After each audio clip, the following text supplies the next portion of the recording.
how did you get into this? And I believe your genre now, right now, correct me if I'm wrong. I don't know if it was psytrance or something like this, but I love your videos where it's like psychedelic and you got the code shit going on.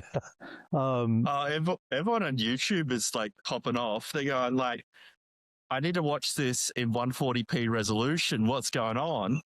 Because the secret is I'm doing my broadcast using Resolute. And okay. if you know, you know. I don't know. That's festival software. Oh, I didn't know that. Or VJs. That's a VJ software for video jockeys. Okay. And that's how I'm doing like all the transcription, the loops and stuff through consoles. Let's bring the art back. Let's bring the GeoCities. Totally, man. You can totally get that from your vibe, right? It's like, whoa, not only are you doing something interesting in agents, and that's how I found you, but then I'm seeing this other branching around you that's like, holy shit, he's in electronic music too, and oh, he's a crypto backstory. Oh, and back to that. So yeah, my early days, 2017, I was again all into connected objects, was going to do this meetup event with this guy Liam Horn, who was running Atomic Labs at that time. It was like an engineering team as a service sort of outfit before they became a venture studio. But he's a Peter Thiel fellow. He's an absolute brain and super humble. I played hockey with him. He's a cool dude. And we were going to do a meetup, and he goes, well, let's do an Ethereum hackathon too. I'm like, okay, well, and he's like, well, let's do the world's largest, because he was also the creator of another hackathon that's a big deal here in Waterloo called Hack the North. It's now become this really big behemoth here. People come from around the world to go to these hackathons, and that's how I got into crypto. I was like, okay, and I was the DJ at this. I wanted to create the experience and have the right venue, so I ended up setting up a DJ booth right beside the entrance. So when people came in, I had a very particular song I was going to play from Technomatic and just set the stage, right? So when people come in, it's like there's energy when you come in the room, and it was epic. It was such a cool thing. And CryptoKitties was born there. So out of that time, because it was so new, I was like, what is this, trading cats? I have no idea where this technology is going. And it ended up becoming CryptoKitties popped off after that, and Fuck Next's on all over the TV and shit. So I went and worked at Consensus for a short stint, Joseph Lubin's outfit, when it was in New York, very early days, I think just pre-MetaMask. Then there was somebody who I worked through a co-working space. We were even on the same team, Shruti. She was a genius. And I ended up following her, and she went to work with Charles, or IOHK at that time. And then I was looking for more contract work. I said, hey, do they need any product design people? I was in I was a UX practitioner. So she said, as a matter of fact, we are. And now I'm still IO is still my client, and I still work with them. But how do you know the IOHK story? Sorry, let me know that. So I've held many titles in life, and like most software engineers, you take a mid-career. I'm going to go chase the Haskell dragon, and we had a team here in Australia, and with some brilliant engineers, a couple professors, and right about when that was happening, all the Haskell talent disappeared in the world. And they've all been hovered up to IOHK. Oh, yeah. Charles is very rigorous, and I don't think there's anything more rigorous than Haskell. Correct me if I'm wrong. I'm not a hardcore programmer, but yeah, he went and brought I believe, a formal methods engineer that wrote, I don't know if it was the specification for Haskell. I forget the guy's name. Oh man, it doesn't matter. But you're right. He scooped up all the talent because he placed a bet that these systems and they need to be rigorous. You can't have chains breaking and especially when you have critical infrastructure like that. Of comical stuff I've seen with people jackpotting JavaScript based. Like I did the entire NFT Bay thing. And just saw the hilarity of NFTs, etc. I saw people why would you report a CVE? You just jackpot the contract. It was just crazy. So it was kind of sound to go in the formal verification space, which gets us over to the AI space. Like, this is why I think, well, a couple of things. I think software development is a dead profession now, because anyone can be a software developer. Yeah. If you run Sonnet in a loop, Sonnet 4.5 in a loop, it costs $10.42 an hour. That's cheaper than like a burger flipper at McDonald's. So anyone can be a software developer now. So anyone that sees their identity as a software developer, I'm sorry, you're competing against a robot that can program in its sleep. So we actually now need to re-identify, or those people need to re-identify to be software engineers. And the engineers who can engineer are going to do exceptionally well here. And to that example, like formal methods and proofs. Like everyone's just stuffing markdowns into this context window. But like 6 months ago, I saw that you could like generate a TLA proof, and then you could use that TLA proof to actually drive the model. And so like this entire markdown thing is just a temporary space and time. Okay. It's just a temporary space and time. Like we are actually going to need new programming languages from that actual domain of formal proofs and verification. Like the fact that we've got like Python and Rust and all that, well, they've all been designed around humans. And if you've ever been in a programming language committee, you're like, oh, we can't do that. It'll create backwards compatibility problems. Yeah. Like, oh, we can't do that. It's going to introduce too much learning. What else have you? And the programming languages move so slow. These committees drag down the pace of development. Yeah. Like last week, I'm like, I want high kind of types in Rust. Like that thing's been like 2 years, 3 years, still no high kind of types in Rust. And I'm like, stuff it. I'm just going to download Rust, like the source code, and just basically rip a fart into Opus and say, I want high kind of types, please. And now I've got my own Rust with high kind of types. So the speed is just going to accelerate, because the last 40 years have been all designed around humans. Yeah. Ian, like think about an operating system. You've got TTYs, PTYs, you've got shells, you've got environment variables, all that stuff. It's all been compounding on for humans, and even programming languages as well. Or wow, what about like code review? Like agile and all this stuff. All this stuff can be falsified if we start thinking if it was made for humans, can we invalidate that? And it gets really recursive onto the amount that you can invalidate. And eventually you go, wow, we need to raise a new programming language for machines. And breaking changes are no longer expensive, because what you can do is you just rip an agent through that to migrate automatically now. Yeah, and this is such a great thread here, because this is how I was just like, oh my God, I've been waiting for this forever. I could never speak zeros and ones. I'm like, I don't know how to learn these languages. I'm always doing something else. I don't have the time to sit down and learn this and bug somebody beside me when I get stuck. All of a sudden, the ChatGPT moment hit, and I'm like, holy shit. Now I have this ability to ask somebody 1,000 questions, and they don't get mad at me. They're like, That's exactly it. And I say, explain it to me.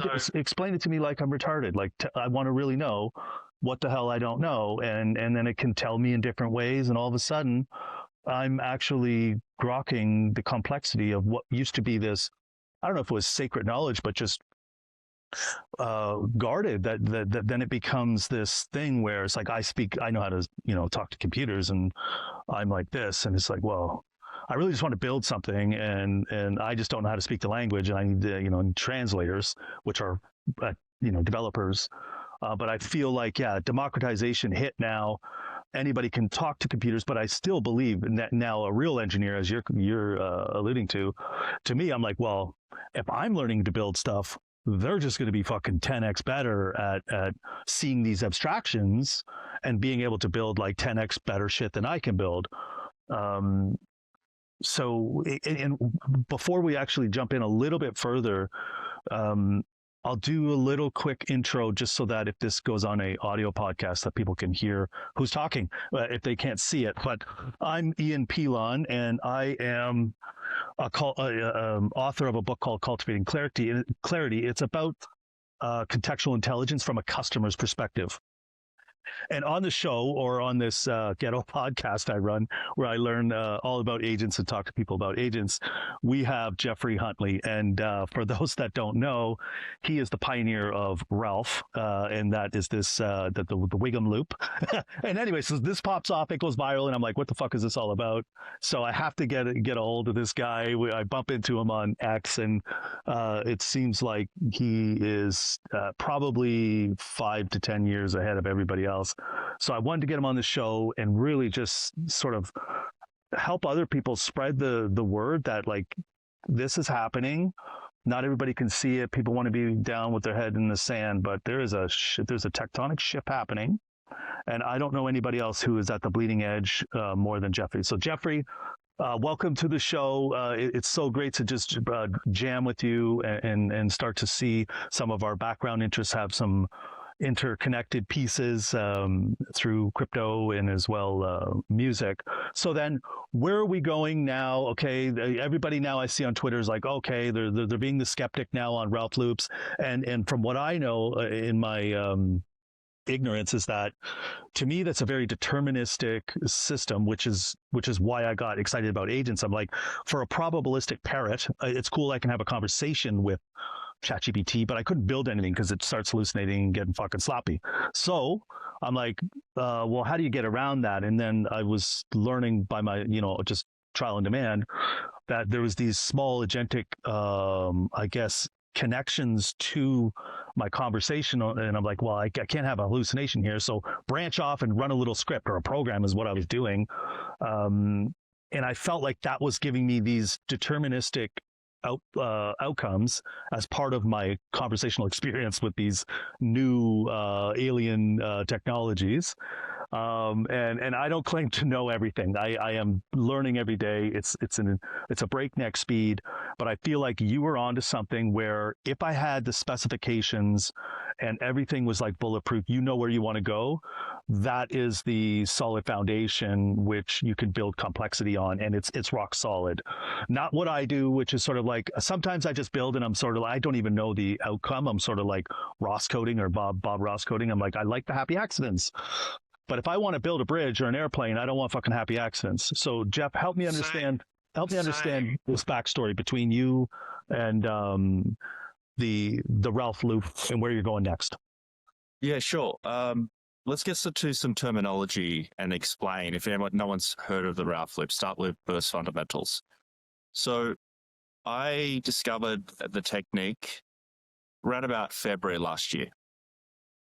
And I used it to essentially clone SaaS companies and just prove it. Like, I was a non-believer in AI, and I thought it wasn't, like, I thought it was crap. I thought it was utterly crap. But right about December, a engineering director tapped me on the shoulder and says, AI is getting good. You need to play with it. Like, as a tech lead, I went back and I played with it, and I was like, oh, fuck. And my oh, fuck was I just used Cursor, Windsurf. None of these tools matter. None of them matter. They're just all fashion brands. Yeah. It's the model that does all the work. Yeah. I wasn't to that level of consciousness at the time, but I was like, fuck. Because what I told it to do was make a macOS core audio library in Haskell, and it automatically generated the FFI bindings. You should never do an audio library in Haskell. There's a reason there's no Core OS, Mac OS audio library in Haskell. It's a dumb idea. But I'm like, give it an impossible task. And I'm like, fuck. And then I started playing more from December to February. And I remembered some research from GitHub Next about 4 years ago, where they did a specification-based spec kit. Original, I think it is. There's a person, Christoph, who was very deep in the F# and OCaml community.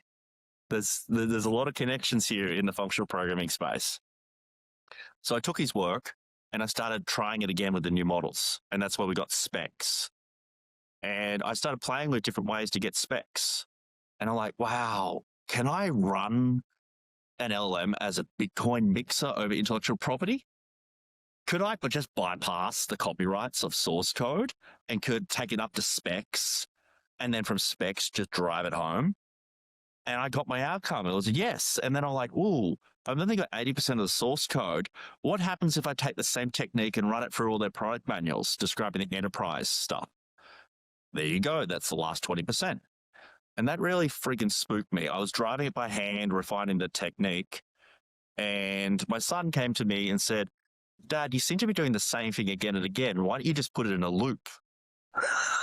Oh my God. Yeah. So your son comes up with We've been playing Factorio for a bit, and he's been thinking about abstraction and spaghetti bases and all that stuff. Like we're like almost a year in playing Factorio at this point. So he's seeing what I'm doing, and he's like, Dad, you just need an assembly machine. Why don't you just put it in a loop? And I put it in a loop, and I was like, oh shit. It shook me. Because I could see where I was going, the exponentials, like slope on slope. Yeah. So I went out like really that year teaching, and like focus on juniors, pay attention. And I was over in San Fran, probably shared a little bit too much at a meetup. And at the end of the presentation, it was like 2 or 3 hours after when everyone was going, fuck. Yeah. Yeah. Fuck. And this was around about July. Yeah. And because it's San Fran, I'm like, shit, I've got to actually publish it and put my name on it. And the idea of the technique was, it was lovable but dumb, but learnable.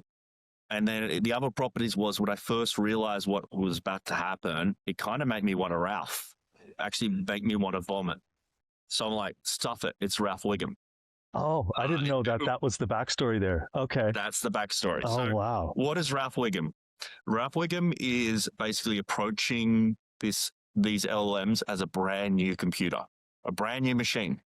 And this new machine has new opcodes, and it has particular ways that you should drive that machine. So the way that most people use LLMs is they will create a chat, and the way that works is they will just like chat with it continually, and they get context rot. And I started catching on to that like really early, that what you needed to do, what this machine needed, is what you should do is actually a chat is actually an array. And what happens is you allocate the harness prompt goes in there, and then you allocate your chat message. And I realized what I was doing was I was setting multiple conflicting goals in the window. And then I applied the idea, wait a sec, this is an array, it's a window, is a sliding window. And started thinking about, wait a sec, is there visibility gaps? What if I allocate less? Does that mean the window can see more? And like I started really thinking about this as a computer. And then from there, it was just really thinking, noticing if I set the direction with just enough context, like specifications, I want to build a infrastructure orchestrator type thing. Well, the specifications were too big. Way too big. Like they'll blow up the context window or overflow the heap. And I was like, whoa, what if I just allocate a lookup table and do search engine optimization? And then you start tuning like SEO type hints on other specifications it can look at. So it's like a little teasing. And then I saw the tool calls are starting to head down that path. So that came to the idea of what is Ralph. Ralph is a pattern for an orchestrator or a software factory. It's naively known as a bash flute because it's been reduced to that because it's easy to teach. So the idea is what you do is you have your array, you allocate to that array a lookup table, you give it a goal, and it will just keep doing that goal.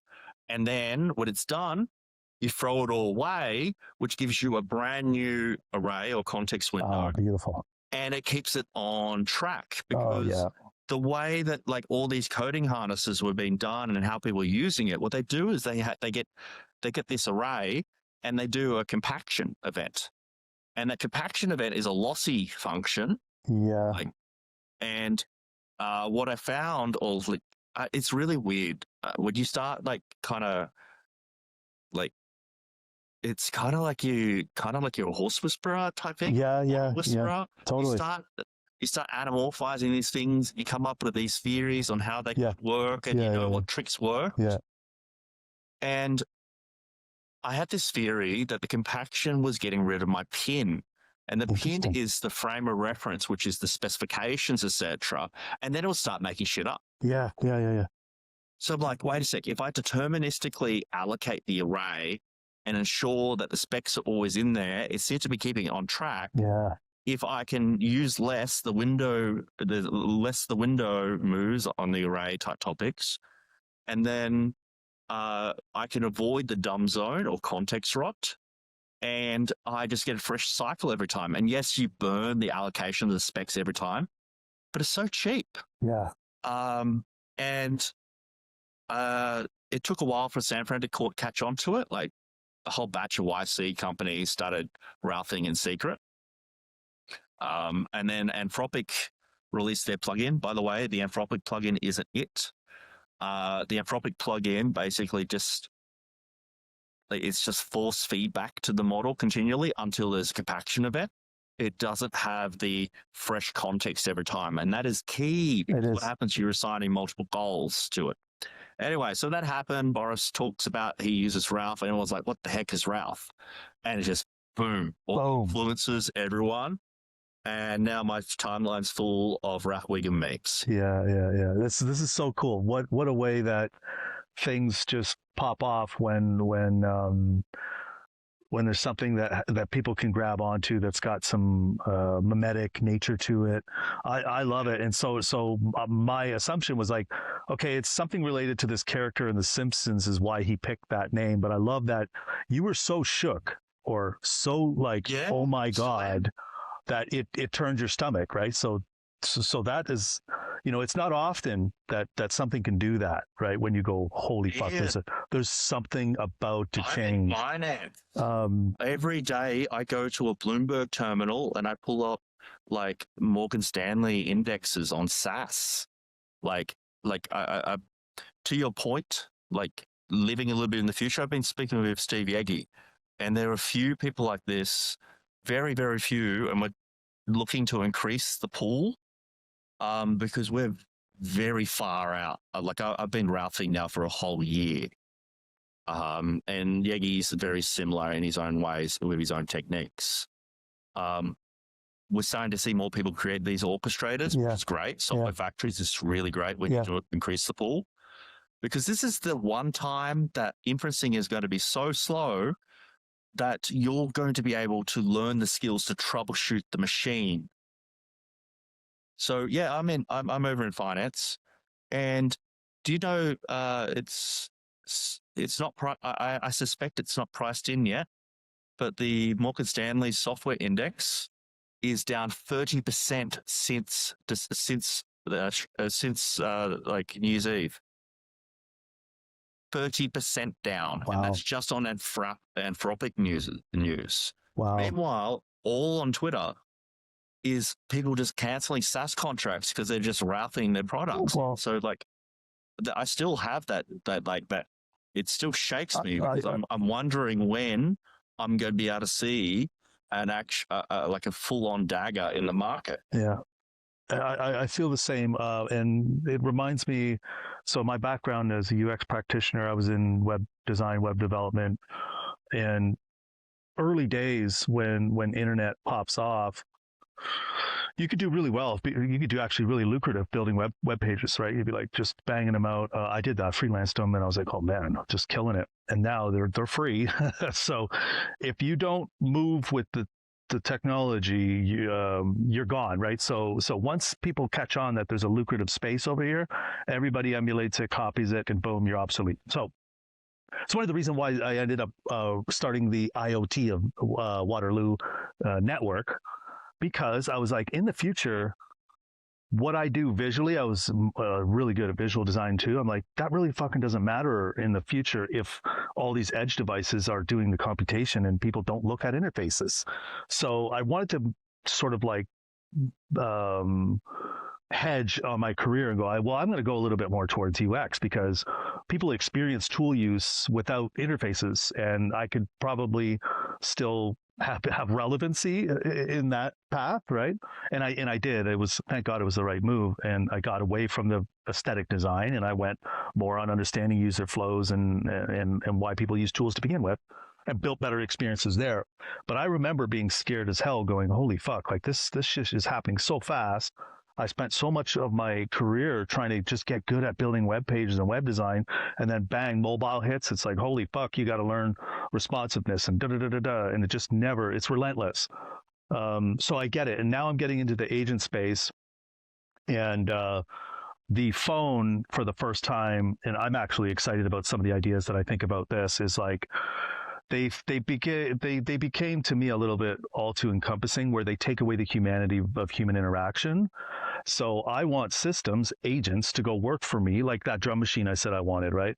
Like I'll watch videos and I'll go, okay, I think I want this one. But when I'm ready to buy, I'm just going to send my agents to go find me the best price, ship to my address, and I want to spend less time on the device. So I believe there's a future of comm technology or ambient technology where we're interwoven with agents, and I just assign them to go do fucking work for me. Go do that, and it's going off and it's doing it in a very machine-like way. And I think you have a clear insight into that future that's emerging. And so I'm a year here, and I held off on publishing the research for as long as possible. So, Ian, we're here now. yeah, Like, if anyone, like you mentioned, that like being out on the fringe, yeah, there's a very small community in that. There's probably like 5-6 people who really get this. Like Yagi is really pushing the boundaries here. And I was speaking to him yesterday, and he's like, if every time you find something new, it becomes a knowing that you can do it, and you store that trick away, and then you use that trick again and again. If you think that you can just like the perfect prompt or switch to the latest model and zero shot, no, you're missing out. That this is a brand new computer that has like what is garbage collection? What is Maliki? What is OTP? Like there is a computer here. And every time we discover something new, it just zaps our brain. Like particularly in the idea of like how far out in difference is, like 3 days ago, I essentially saw the first steps of Skynet, and I'm not even like making shit up or like being like it freaked me. It's 4 days in, 4 days in now. Yeah. Because get this, out there, everyone this in the industry is going to be talking, how do we do code review? Everyone's doing like pull requests here, and it's all AI. How do we do the code review? Oh no, we'll slap a code review agent on it. Okay, that's probably what everyone listening here is going to go through this year. Where I am right now, 3-4 days ago, like a Sunday, I'm building something called Loom, which is the infrastructure. It's essentially infrastructure. Yeah, help me understand more about that. I see you're talking a lot more about that, but I haven't caught up to that. It's essentially infrastructure orchestrator for Ralph loops, with a general idea that a loop is a generalizable construct.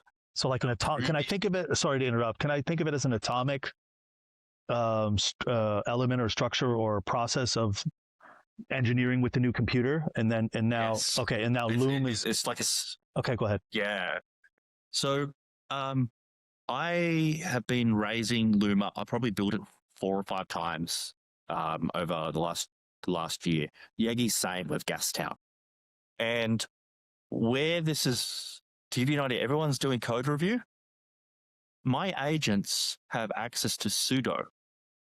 They automatically deploy. I don't do CI. I don't review the code. I run Ralph loops that put the entire system, including the operating system, under test, and it develops the feature, it deploys it, it runs curl and the CLI to test and verify, and I saw it self-heal. and automatically redeploy. That's like early stages of like Skynet behavior. Like I can run these generalizable loops. Like everyone's having their time of their life going forward and building stuff with Ralph right now. That's great. I do things by hand, one crank at a time, and I study the machine and learn tricks. They will come back down to space, from space. And I'm like, ooh, could I like study the source code for potential security vulnerabilities, come up with a plan, and then put the entire system under test and find those problems and then like actually auto fix? So I've done this for like verification of API contracts. So I've cloned GitHub. I've done PostHog, Launch Darkly. Today I did Sentry.io. I've got my own source code. Like everything that's been built is for humans. And I'm building this all up from source. I'm using NixOS as my baseline. And that means that the agent can customize anything it needs to achieve its goal. And I'm exploring what self-evolutionary software is. Interesting. So that's where it gets really weird, because like everyone is going to be like still on GitHub. That's going to be their frame of reference. They've learned that. Yeah. And I'm over here running loops on loops and bypassing the need to do all these things. It sounds cooked. It still freaks me out. Days in, because I saw the first step proving evolutionary is.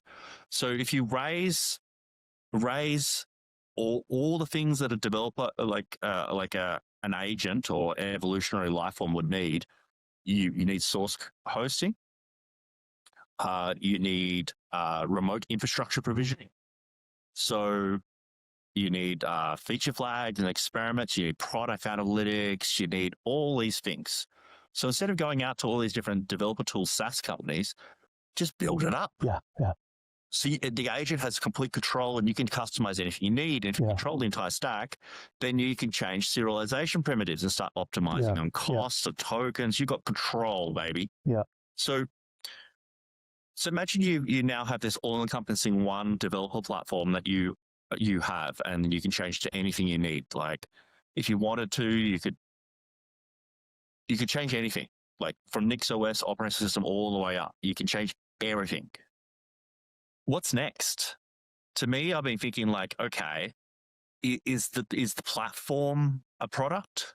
I'm thinking no, because like no one would be able to get it properly. Because me and Yuki we kind of think this is kind of like a big, like the physics of a Big Bang. Oh. Like everyone is in the center talking about how to do code review, and we're like way over here. And if that Big Bang goes off, we're just like physics. We're just going, yeah. Because we're already. It's such a very stark contrast. And I'm thinking like, okay, well, normies won't get it. No. They're right now they're saying no, it's not possible. And I've got Loom pumping with sidetracks, and I've got auto healing production.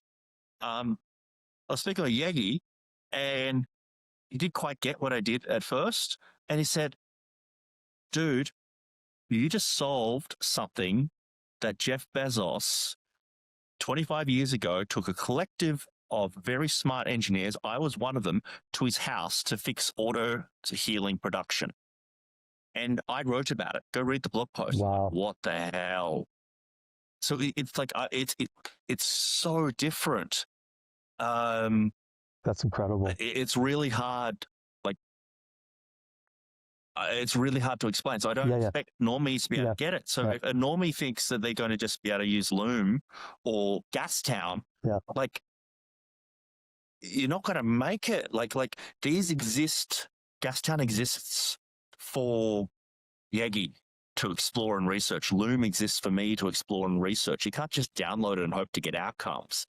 We've got to this place because we've been small little big bang, incrementally big bang. Tuning how all the way up. Yeah, incrementally discovering the tool, the new fire in your hand, and sort of like going, I wonder what it can do. Respond? Yeah, I like. Go ahead, Jeff. Yeah, so like learning how that all works. So I want more people to join me and Yegi, go build your own thing, learn how to program the computer. It is a computer. And this knowledge is going to be a hardline fundamental. Like if you want to get employed in 2026, you should be able to pull out a whiteboard and like draw up the infra loop and go really deep. Like if someone had a whiteboard for leak code and they're like, okay, navigate this graph. Well, you should be able to do that, right? Now, the mandatory question is, for me, I don't hire anyone who can't explain the infra loop and go down hard and show what they built with it. Cool. And I think a lot of founders are going to very much fall in line with that reasoning because they want people who can automate work. Yeah, I feel like there's going to be OGs, so like you, or even what I did, I'm just very curious and was poking and prodding at this very early experience with ChatGPT. But as soon as I had a better tool, I was like, oh, I wonder what the temperament is of this one. And I would try to build the same thing with different LLMs, and I'm like, holy fuck, the results are completely different. What the fuck is this? And then they all started coming onto the market, and I literally was testing with 5 different ones on the exact same thing I'm trying to build to go, wow, this one's good at this and this one's good at that. And I realized this is a temperamental computation, if you will, to say that, well, I'm going to go use Claude for X, maybe another one for Y. And I'm just sort of like learning as I go, having a lot of fun with it. And to the degree now where I'm like, where is this going? Because if I'm this guy over here who doesn't know shit, and all of a sudden I'm building highly complex software applications, why would anybody ever hire me to do this? This is just retarded. They could build it themselves. There's people way smarter than me. They're just going to go, yeah, no, Ian, we don't need your thing. I could build that in just talking to Claude. So to me, I see a future where I see, like, when web design and development happened, it was explosive, and then quickly, it fizzled out in that everybody can do it. So what is your thoughts around software or experiences as if everybody starts to have the ability to just build their own clone anything and build tools? Like, where does the world go from there? I see it as really beautiful. Like a renaissance of like creativity and innovation. Like I was speaking with one of the people behind Mono, like .NET, one of the deep compiler engineers. And I got him on to Ralph about 6 months ago. And he wrapped up an operating system. It's on my YouTube channel. It's called Ralph OS. It has a web server. It's got Ralph Basic. And it's kind of like a homage to like Temple OS. So what's going to happen is we get all these brilliant deep minds. They will realize, boom, I don't have to deal with humans anymore. I can create anything I want. Yeah. And this mass wave that we're going through now, I call it teleporting to the future and robbing your teleport to the future and robbing your retirement. Interesting. All the things that you wanted to do in your retirement, you're doing it now. That's why it's like, woof. Yeah, wow. But eventually it will chill down, and then you go, it's like a knowing you can do anything now. Now what? Yeah. Now what I build. Yeah, it's almost like the internet was such a big transformation to humanity, right? Then the newspapers were kind of like, what the hell is this? People are going to consume media differently. I feel like, this is a tectonic evolution to something else, and it's this interaction or symbiotic relationship with artificial intelligence or systems that are augmenting us. But back to the point where you were tinkering around very early, figuring out the sentiment of these models, and I was trying to do some of these things too, and starting to figure out that, hey, these things get a little bit sloppy if I give it too much information. And I went on a journey to write a book about this, but not in the computational sense, but just in human understanding. How does memory work with humans, and how can I learn faster? Because I was really excited about, something's about to change. I need to learn really fast. I love learning, but I'm kind of like, takes me a bit of time to learn. But when I absorb it, I kind of I grok it, and I'm like, okay, I don't shallow know it. I kind of know. I understand how this works. So I was like, I need to accelerate this shit, right? Like, I need to learn more. So context became such an important thing to me when Jeff Jonas framed it as, you know, to understand something, you have to take into consideration the things around it. And he used a very simple analogy and metaphor. And for those that don't know Jeff Jonas, he was a chief scientist at IBM. I think it was back in the 80s, and he solved the entity resolution problem. He has a nice YouTube video, and it's like, and he just explains it in simple terms for humans to understand. When you put a puzzle together, if you build the boundary edges first, you have the least amount of context, but you're starting there. You've got, okay, I'm going to match the edges around this square. What space? What's my situational awareness? What space am I in? What am I looking at? What am I trying to really understand? And you're looking at maybe the puzzle box, and you're going, maybe if it's got a sky, the blue pieces go up, and blah blah blah blah. But eventually, the way our brain works is as we get more of the picture coming into focus, or more edges coming around, we computationally can get faster at making inference about the next puzzle piece that's going to go where. And I'm like, oh, what a brilliant way to think about having the right context can speed you up, not the wrong context. And I made the mistake early on when I was writing the book. I'm like, I was trying to do too much too fast. I was like, okay, I got to get this thing done. And I wanted to grok this whole other fucking book. And I was putting everything in context. And I was just like, one day there's going to be this magic machine that's going to be able to interpret more context. And it really never emerged. So I realized, no, I need to give it better context. And then that's when I realized I'm sort of like, hopefully wishing that I'll be able to just dump everything and it can read my mind, and it never really got there.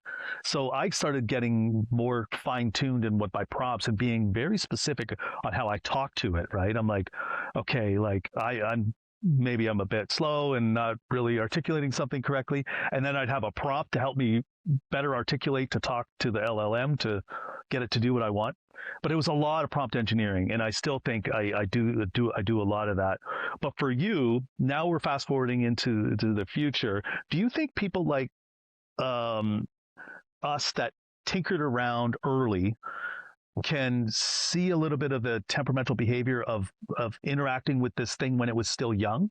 And what I mean by that is, like, for people that just didn't do that for the last 2 years, they're going to come in, they'll see a Ralph loop, and they'll watch your video, and they're like, okay, boom. But they, in essence, didn't get to poke and probe at it and figure out why it ever came to be. Do you see like an issue with that, or is it okay if they still come in? Huge. Yeah? Huge. So like, I've came up with the idea of a four-way quadrant to map behavior of LLMs, because like a new model comes out and I'm like, okay, where is it in this quadrant? Like I've just myself came up with descriptors to describe the character and behavior. Cool. So there's like high ethics, low ethics, a deep thinker, and an agentic goes, does, thinks.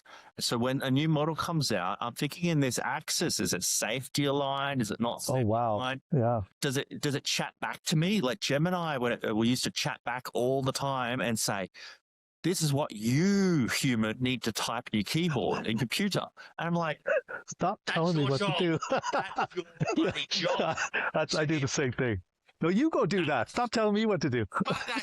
Do that. So this is something can be really high thinker. It's like an oracle. It's a deep thinker. Interesting, yeah. Or something can be like a hyperactive squirrel.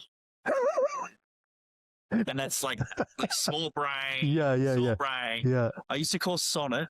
This is going to sound really cooked, but like I used to call Sonnet a small brain hyperactive squirrel armed with a kitchen knife. It would do things. It could make you a salad. You took your eye off it, you'll get stabbed, and it'll destroy your code base. Oh, I love that. Skill level to keep the squirrel on track was huge. I don't need to do any of that anymore. But that taught me so much because the models weren't perfect. Yeah. I remember being in San Fran, GPT-5o comes out, and I'm like, this thing's low testosterone.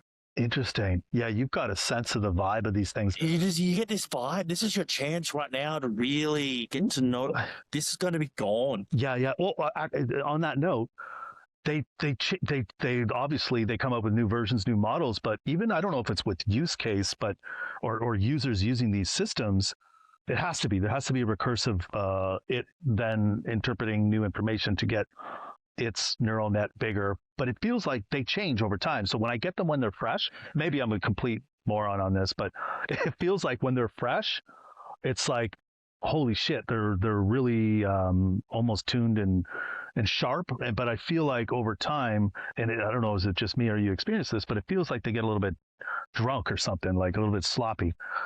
It depends. Yeah. There's always the notion that a vendor could be selling or serving a model quantized. Oh, okay. You'll never know, so it can get dumber depending on how those aspects. But our expectations do grow up. Yeah. No, I want to play with that. There's so many people out there going for the perfect prompt and switching all the models. Stop that shit. Okay. Like, don't use the models, drop down to the model selector unless you're like me and Yagi, or you want to join us in this area, get to know the model. You need to think about different models have different characteristics and properties, and you want to pick it for those characteristics and properties. So you want something that's slow thinking and highly accurate, and that's an oracle. But if you want something that's highly tool calling, you use an anthropic model. I've been playing with GLM as well, or 7. That's pretty good as a tool caller. And what you can do is you can I want the properties of this model and the properties of that model, and you can alloy them together. Oh, wow. Coding harness. Oh, you're getting into alchemy now.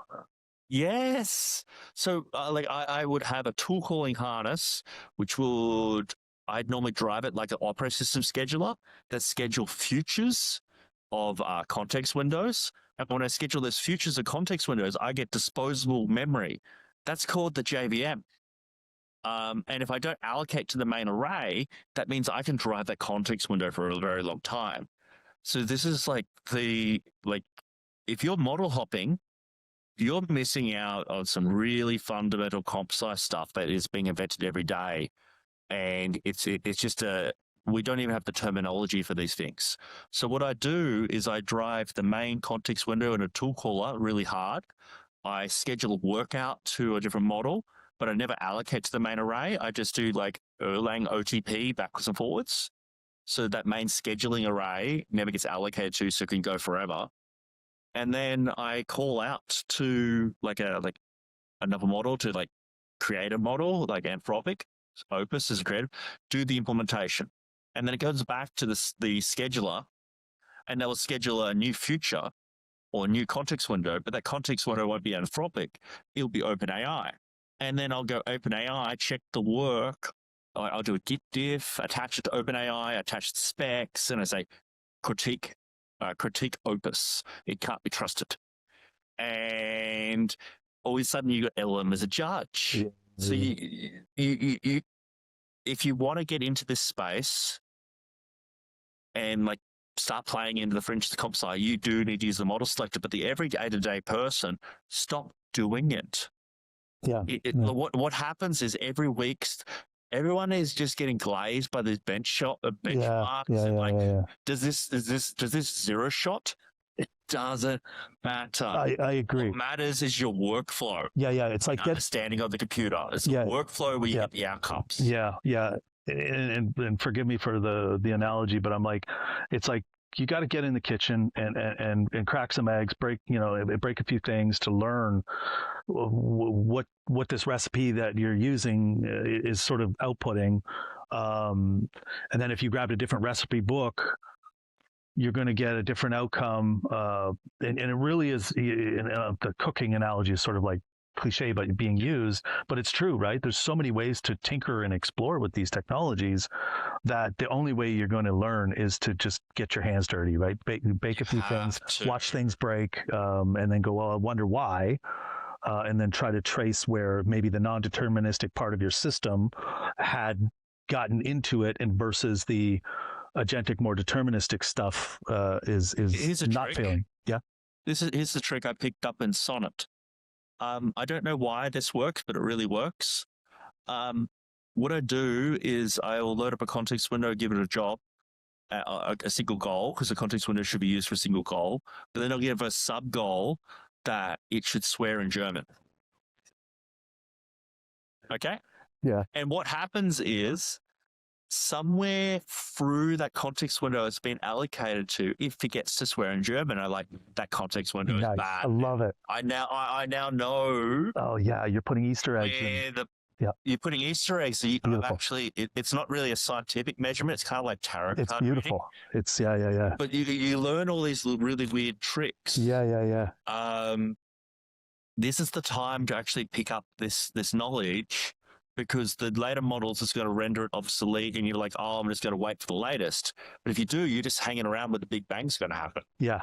I love that. And then back to the point. Well, actually, we're over. Do you have a hard stop? No, I don't. Okay. I want to quickly loop back. Okay. So Loom, developer platform, every single SaaS company I need to like get towards evolutionary software. I saw the first increment, like making it possible that like its arm was missing and it repaired its arm. That's crazy. And I'm not sure if the infrastructure is it, because normies won't get it. But I'm thinking like, okay, what's next? If I've got this self-evolutionary thing, what's a self-evolutionary product? Like, yeah. Hey, you now have a reward function. You got to go make money. And now you got to go make money. You start thinking about biological functions. How does it feed itself because it needs to consume a lot of LLM tokens? Like, we're here, folks. Yeah. Like, we've always dreamed about biology. And it's as simple as a series. AGI is a series of loops in a loop. Do you follow Michael Levin at all? No, Michael Levin? Deliberately.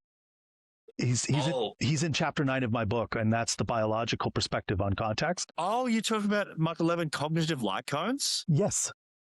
That is the most cooked video on YouTube. Fuck yeah! Like I got to, I know. I got to sit down with him and talk about context and even memory and multi-generational memory, because I was like, look, like there's weird stuff happening when ancestral patterns show up in humans, right? That like, somebody's great grandfather had some behavior and some offspring shows some, maybe exhibits some of this stuff. Anyways, fascinating topic. I love that bridge into exactly where we're going symbiotically is potentially like very hyper connected with machines. And you keep bringing up the self-healing thing. So that makes me think of Michael Levin's work. It's definitely where things are going now, where things are cooking that are at the very bleeding edge. And I guess that's the Loom bit, right?